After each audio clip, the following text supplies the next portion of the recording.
టెక్నాలజీలో జరిగే real drama తెలుసా? Not just update, shocking changes.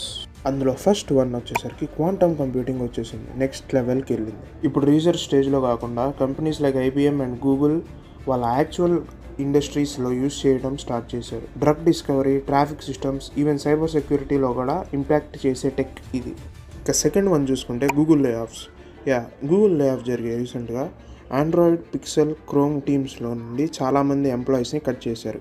ఇదంతా కేవలం రీస్ట్రక్చరింగ్ కోసం.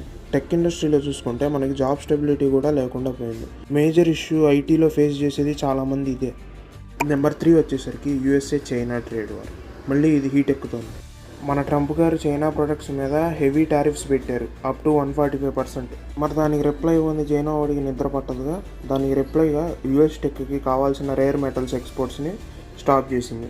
ఇది జరిగినందువల్ల దీనికి రిజల్ట్గా టెక్ స్టాక్స్లో ఫ్లక్చుయేషన్ స్టార్ట్ అయ్యాయి. నెంబర్ 4 వచ్చేసరికి సస్టైనబుల్ టెక్ అంటే ఎన్విరాన్మెంట్ ఫ్రెండ్లీ ఇన్నోవేషన్స్కి హైప్ పెరిగింది. రెన్యూవబుల్ ఎనర్జీ అండ్ ఎఫిషియెంట్ డివైజెస్కి డిమాండ్ పెరిగింది. ఫ్యూచర్లో గ్రీన్ టెక్ యూజ్ చేసే కంపెనీస్కి అడ్వాంటేజ్ ఎక్కువ ఉంటుంది.